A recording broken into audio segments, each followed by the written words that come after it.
read commands. So I gotta generate an address, generate a chip enable, generate the output enable, and then read in the data. Okay. So let's suppose that I want to access memory locations 100 through 107. There's 8 memory locations. I want to get all the data here. So I could do 8 individual read operations. First read will be to that address, second read to that address, and so on.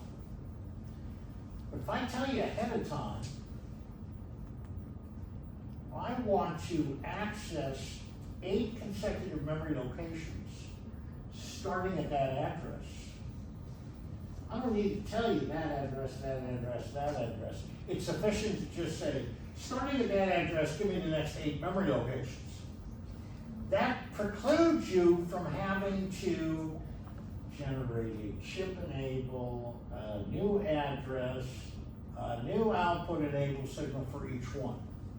I can access the memory locations in a burst mode and get the data out faster.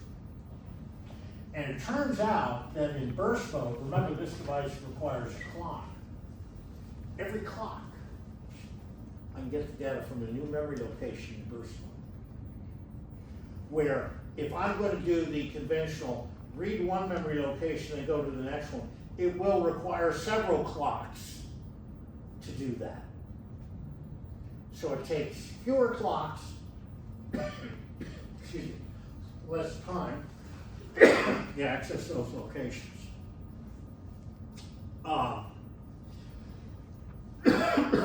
Burst type, bit 3, if that bit is a logic 0, it's sequential. If it's a logic 1, it's interleaved. We'll take a look at that in a minute. Going back to the burst length,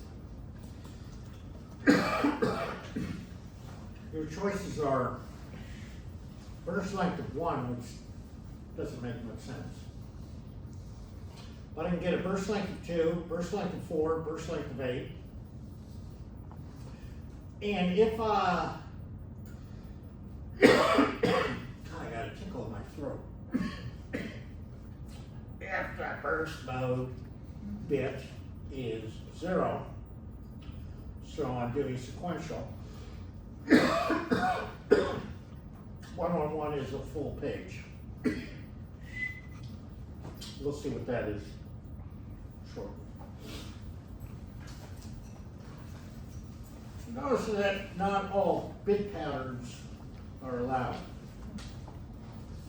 And in fact, it says that several of these are reserved. Reserved means thou shalt not use that bit pattern. If you do, you may not damage the chip, but the chip could give you unpredictable behavior.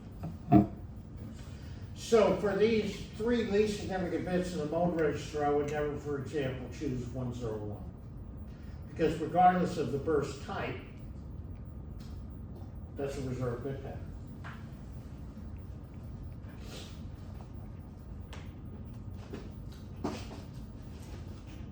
Bits 4, 5, and 6 are CAS latency, column address strobe latency. You only have 2 valid values, 2 or 3. We'll see what the impact of that is shortly. Bits 7 and 8, operational mode, and your only choice is standard. All other states reserved. Now, you might ask yourself the question, well, why are they doing this? I'm going to speculate that the reason they're going to do this is in future versions of this chip, they're going to add additional functionality. And so they want to now provide the space that will allow you to do that expansion relatively easily. So for operational mode, they may have something other than the standard operation. They've provided 2 bits so they can incorporate 3 additional modes. Bit 9 is the write burst mode. Whether you want to do a single access write or a program burst length. If you do the program burst length, go to bits 0 through 2 to find out what that burst length is. So I can do burst writes and burst reads. And then 10, 11, and 12, those bits are reserved.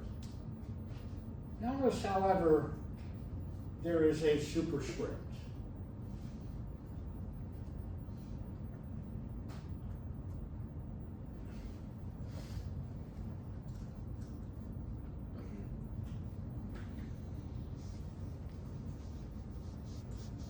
Should program those bits to be 0, 0, 0 to ensure compatibility with future devices.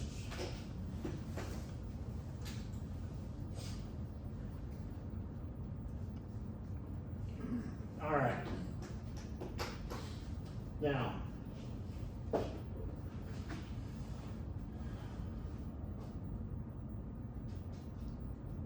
let's talk about these burst types.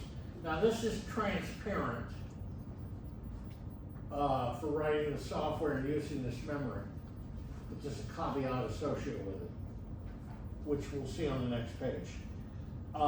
This burst definition table 4 shows you what happens.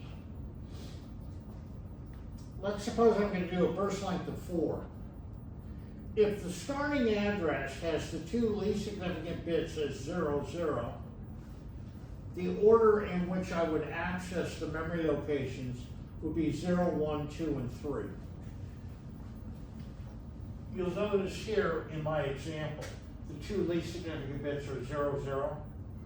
So a burst length of 4 would access 100, 101, 102, and 103. If, however, I did a burst length of 4, and let's say the starting address was 101, then I want 101, 102, 103, and 104.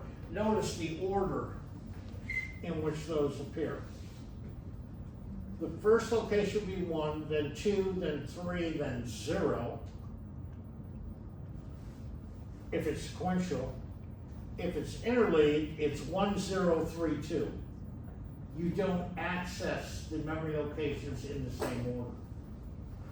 Now the caveat here is as follows. Doesn't matter whether you use sequential or interleaved. Whatever you use to write the data in, make sure you use the same burst type to read the data out. Otherwise, you're going to get the data in the wrong order. Now, another commandment. Thou shalt read all footnotes associated with tables. If I happen to be in the n equals 0 sequential burst type, you'll notice I have a burst length of full page. What is a full page burst? Now this is the only place I have ever found this defined in this data sheet. In footnote number 1 of table 4.